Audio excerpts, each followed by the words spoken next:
Hello friends, आप सबका बहुत स्वागत है मेरे चैनल नर्सिंग स्टडी मटेरियल में। आज का हमारा टॉपिक है एमेनोरिया। आज हम एमेनोरिया के बारे में पढ़ेंगे। तो फ्रेंड्स, बिना टाइम वेस्ट किए हम स्टार्ट करते हैं टॉपिक। फर्स्टली हम देखेंगे कि एमेनोरिया क्या होता है, इसकी डिफाइन क्या है। It is an absence of menstruation cycle due to reproductive age. क्या होता है कि रिप्रोडक्टिव एज या प्यूबर्टी की एज हो जाने तक जो मेंसेस हैं, जो फीमेल में मासिक धर्म होता है, वो अब्सेंस रहता है। या क्या होता है, कुछ फीमेल्स होती हैं उनमें रेगुलर मेंसेस आने के बाद 6 महीने तक या 1 महीने तक मेंसेस आते ही नहीं हैं, तो उस कंडीशन को हम एमेनोरिया बोलते हैं। तो फर्स्टली हम देख लेते हैं कि जो हमारी मेंस्ट्रुअल साइकिल है उसको कंट्रोल कौन करता है या वो कैसे कंट्रोल होती है। जो हमारी मेंस्ट्रुअल साइकिल है उसको हमारा जो हाइपोथैलेमस होता है, हमारे ब्रेन का एक पार्ट होता है हाइपोथैलेमस। तो क्या होता है, उसमें एक पीयूष ग्रंथि पाई जाती है जिसको हम पिट्यूटरी ग्लैंड बोलते हैं। तो हमारी पिट्यूटरी ग्लैंड कंट्रोल करती है, जो किसके कंट्रोल में रहती है, हमारी हाइपोथैलेमस के। हाइपोथैलेमस पिट्यूटरी ग्लैंड को कंट्रोल करता है। पिट्यूटरी ग्लैंड हमारी एंडोक्राइन एंडोक्राइन ग्लैंड को कंट्रोल करेगी। एंडोक्राइन हमारे ओवेरियन को कंट्रोल करेगा और ओवेरियन हमारी आउटफ्लो ट्रैक्ट एक्सेस। तो यह है हमारा कंट्रोल ऑफ मेंस्ट्रुअल साइकिल। जो हमारी मेंस्ट्रुअल साइकिल है या जो हमारे मासिक चक्र है वो इस तरह से कंट्रोल रहता है। क्या होता है कि जो हमारी पिट्यूटरी ग्लैंड है उसमें कोई ट्यूमर हो या जिस वजह से क्या है, हमारे जो एंडोक्राइन और ओवेरियन हार्मोन्स हैं वो सिक्रीट ही ना हो, तो उस वजह से भी क्या होता है, हमारी मेंस्ट्रुअल साइकिल में चेंजेस हो जाते हैं या एमेनोरिया की कंडीशन हो जाती है।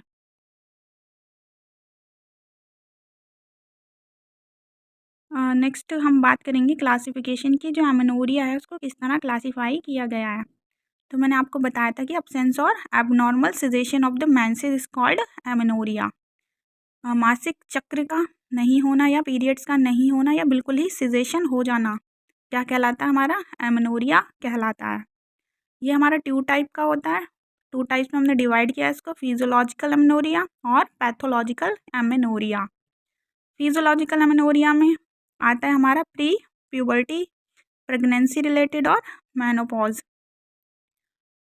और पैथोलॉजिकल में आता है हमारा प्राइमरी और सेकेंडरी। तो मेन हमारा यही है, प्राइमरी और सेकेंडरी जो हमारा पैथोलॉजिकल एमेनोरिया है। तो हम इसके बारे में डिटेल में आगे पढ़ते हैं। तो फ्रेंड्स, हम बात करेंगे प्राइमरी एमेनोरिया की। तो जो हमारा प्राइमरी एमेनोरिया होता है, क्या होता है, the menstruation cycle failed to appear at puberty. Puberty की एज कौन सी होती है, गर्ल्स में हमारी 10 to 12 ईयर्स की एज प्यूबर्टी की एज मानी जाती है। तो क्या होता है कि सेकेंडरी सेक्सुअल कैरेक्टरिस्टिक्स जो हैं वो डेवलप हो जाते हैं, लेकिन क्या होता है 12 ईयर्स की एज तक मेंसेस गर्ल्स में नहीं आते, या जो मेनार्की है हमारा वो गर्ल्स में नहीं होता या फिर फेल हो जाता है। जो मेंस्ट्रुएशन साइकिल है वो फेल हो जाती है 12 to 16 ईयर की एज तक या 14 ईयर की एज तक एट प्यूबर्टी। और ड्यू टू किस वजह से होगी, अ, या तो क्या होगा कि फीमेल में यूट्रस ही डेवलप नहीं हुआ होगा या ओवरी नहीं होंगी, अब्सेंस ऑफ यूट्रस और ओवरी। जो गर्भाशय और ओवरीज होती हैं, अंडाशय होते हैं, वो नहीं बने होंगे या फीमेल के अंदर प्रेजेंट नहीं होंगे। तो इस वजह से क्या होगा, हमारी प्राइमरी एमेनोरिया की कंडीशन हो जाएगी। या फिर क्या होगा, जेनेटिक डिसऑर्डर की वजह से। जेनेटिक डिसऑर्डर मीन्स जैसे हमारा टर्नर सिंड्रोम है। टर्नर सिंड्रोम क्या होता है, टर्नर सिंड्रोम हमारी ऐसी कंडीशन होती है जिसमें क्या होता है, sexual इन्फेंटलिज्म and short stature.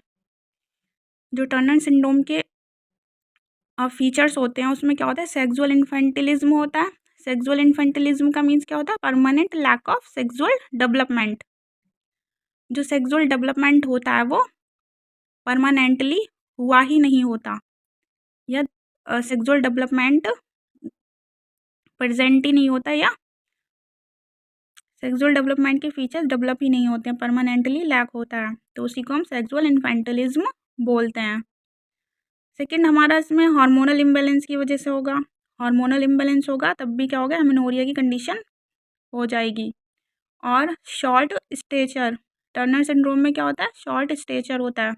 Short stature का मीन्स होता है कि जो जिस फीमेल को टर्नर सिंड्रोम होता है, टर्नर सिंड्रोम का मीन्स होता है जो हमारे सेक्स हार्मोन्स होते हैं या जो हमारे क्रोमोजोम्स होते हैं उसमें क्या होता है, सिर्फ फीमेल्स में 2 क्रोमोजोम पाए जाते हैं।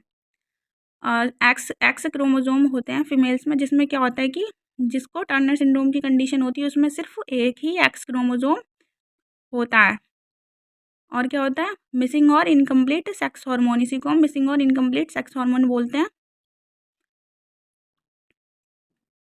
तो इसी वजह से क्या होता है, हमारी प्राइमरी एमेनोरिया की कंडीशन होती है। तो टर्नर सिंड्रोम आई होप आपको समझ आ गया होगा अच्छे से। इसमें जो टर्नर सिंड्रोम जिसको भी होगा उसका क्या होगा, छोटा कद होगा, और क्या होगा, सेक्सुअल डेवलपमेंट नहीं होगा उसके अंदर, और केवल एक ही X hormone X chromosome present होगा। तो ये था हमारा प्राइमरी एमेनोरिया। प्राइमरी एमेनोरिया में और क्या क्या कॉजेज होंगे इसके, प्राइमरी एमेनोरिया के और कॉजेज की बात करें तो इसमें क्या होगा, गोनाडल फेलर होगा। गोनाडल फेलर कितना होगा, 43%। 43% पेशेंट ऐसे होंगे जिनमें गोनाडल फेलर होता है, जिसकी वजह से क्या होता है, प्राइमरी एमेनोरिया की कंडीशन होती है। तो गोनाडल फेलर में मैंने आपको बताया था कि टर्नर सिंड्रोम की कंडीशन होगी, सेक्सुअल डेवलपमेंट नहीं हो पाएगा, उसके अंदर सिर्फ एक ही एक्स क्रोमोसोम प्रेजेंट होगा, जो फीमेल होगी उसमें केवल एक ही एक्स क्रोमोसोम प्रेजेंट होगा, जिसको हम क्रोमोसोमल एबनॉर्मलिटी भी बोलते हैं। और क्या होगा, ओवेरियन फेलर होगा, जो ओवरीज हैं वो कम्प्लीटली डेवलप नहीं होंगी या फिर अब्सेंस होंगी, और ये 36% फीमेल्स में देखने को मिलती है। और पीसीओएस, पीसीओएस क्या होता है, पीसीओएस होता है हमारा polycystic ovary syndrome. Polycystic ovary syndrome जिसमें क्या होता है, जो ओवरीज होती हैं वो एनलार्ज्ड होती हैं, नॉर्मल, जितनी नॉर्मल शेप एंड साइज होता है वो उससे बड़ी होती हैं, और क्या होता है उसमें सिस्ट फॉर्मेशन हो जाता है, जिसकी वजह से क्या होता है, एमेनोरिया की कंडीशन हो जाती है। तो ये था हमारा गोनाडल फेलर। गोनाडल फेलर में किस तरह होगा, congenital absence of uterus and vagina. Second है इसमें कि जो जन्मजात क्या होगा, जो फीमेल होगी उसके अंदर यूट्रस और वजाइना दोनों ही प्रेजेंट नहीं होंगी, अब्सेंस होंगी, जो गर्भाशय है और योनि है वो अब्सेंस होगी। 15% केसेस होते हैं इसके। और नेक्स्ट है हमारा इसमें कंस्टिट्यूशनल डिले। कंस्टिट्यूशनल डिले क्या होता है, it is a condition in which children experiences constitutional delay is a condition in which children experience delayed puberty compared to their peers of similar age associated with delay in the pubertal growth spurt। क्या होता है constitutional delay में, जो same as के children होते हैं उनको क्या लगता है, अपने फ्रेंड को देख के ऐसा लगता है कि जो उनके अंदर जो उनका ग्रोथ और डेवलपमेंट हो रहा है वो नहीं हो रहा, उन्हें खुद से हीन भावना होती है कि उनका जो डेवलपमेंट है वो ठीक से नहीं हो रहा, ऐसा एक्सपीरियंस करते हैं वो चिल्ड्रन, उनमें डिलेड प्यूबर्टी देखने को मिलती है। तो ये था हमारा कॉन्स्टिट्यूशनल डिले। तो ये हमने बात की थी ईटियोलॉजी ऑफ एमेनोरिया, जिसमें हमारी प्राइमरी एमेनोरिया की ईटियोलॉजी थी ये। अब आप इमेज में देखिए,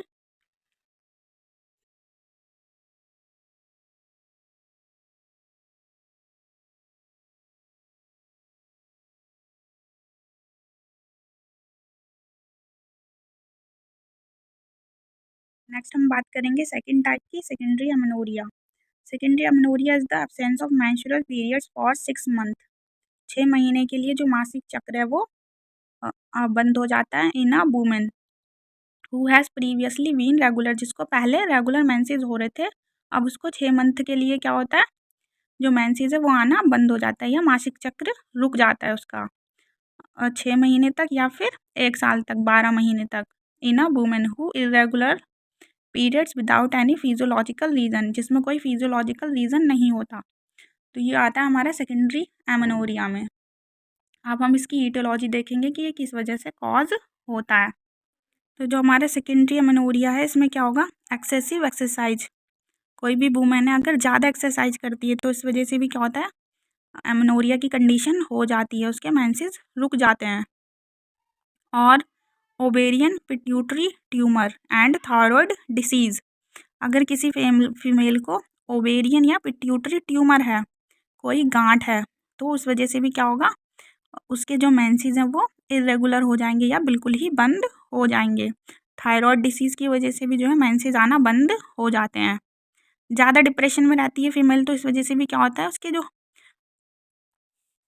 मेंसेस हैं वो बंद हो जाते हैं। सीवियर साइकोलॉजिकल ट्रॉमा, अगर किसी को सीवियर साइकोलॉजिकल ट्रॉमा हुआ है, या फिर रेडिएशन। रेडिएशन में क्या होता है हमारा कि कोई फीमेल ज़्यादा अल्ट्रासाउंड या ज़्यादा एक्सरे, सीटी स्कैन, जिसमें रेडिएशन का वर्क होता है, अगर ऐसा कुछ करवाती है या ऐसी जगह किसी काम करती है तो क्या होता है, रेडिएशन की वजह से भी जो मेंसेस हैं वो स्टॉप हो जाते हैं। नेक्स्ट हम बात करते हैं सेकेंडरी एमेनोरिया की ईटियोलॉजी की। तो इसमें क्या होगा, क्रॉनिक एन ओव्यूलेशन होगा। एन ओव्यूलेशन, जो ओव्यूलेशन है वो बंद हो जाएगा, जिसकी वजह से क्या होगा, मेंसेस भी स्टॉप हो जाएंगे। 39% केसेस ऐसे होते हैं जिनमें क्रॉनिक एन ओव्यूलेशन की वजह से मेंसेस स्टॉप हो जाते हैं। और फीमेल को हाइपोथायरॉयडिज्म की कंडीशन है तो उस वजह से भी मेंसेस स्टॉप हो जाएंगे। वेट लॉस होता है, वेट लॉस की वजह से भी होगा। एनोरेक्सिया, एनोरेक्सिया कंडीशन 16% वुमेन ऐसी होती है जिनमें एनोरेक्सिया की कंडीशन होती है, उसकी वजह से भी क्या होता है, मेंसेस स्टॉप हो जाते हैं। Premature ovarian failure, exercise related amenorrhea, heavy exercise करती है। तो यही थी हमारी ईटियोलॉजी होगी सेकेंडरी एमेनोरिया की। और बाकी आप फ्रेंड्स इमेज में देखिए, आपको अच्छे से समझ आ जाएगा।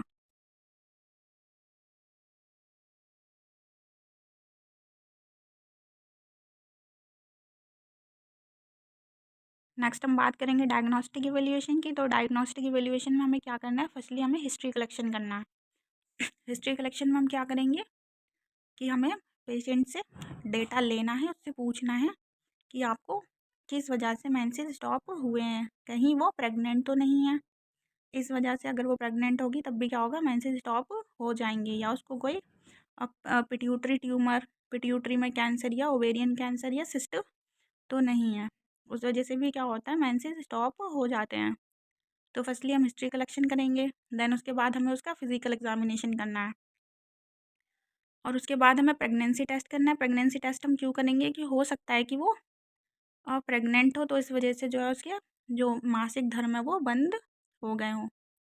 हार्मोनल लेवल चेक करना है, हार्मोनल लेवल में हम ल्यूटिनाइजिंग हार्मोन और फॉलिकुलर स्टिमुलेटिंग हार्मोन का लेवल चेक करेंगे to detect ovarian failure. Thyroid stimulating hormone को चेक करना है, जिसकी वजह से क्या हो रहा है, हाइपोथायरॉयडिज्म हो रहा है। हाइपोथायरॉयडिज्म की वजह से क्या हो रहा है, जो मेंसेस हैं वो बंद हो रहे हैं। और क्या करवाना है, हमें उसका अल्ट्रासाउंड करवाना है, और क्या चेक करना है कि कोई कंजेनाइटल एबनॉर्मलिटी तो नहीं थी उसको, जिसकी वजह से क्या था, उसका जो गर्भाशय था वो अब्सेंस था, या जो उसकी ओवरीज थी वो डेवलप ही नहीं हुई थी। तो उस वजह से भी क्या होता है, हमारा जो मेंसेस है वो स्टॉप हो जाता है और एमनोरिया की कंडीशन देखने को मिलती है। तो हमें ये डायग्नोस्टिक इवैल्यूएशन करना है। फ्रेंड्स नेक्स्ट हम बात करेंगे क्लिनिकल मैनिफेस्टेशंस की, कि जो साइन एंड सिम्टम्स होते हैं एमनोरिया के वो क्या होते हैं।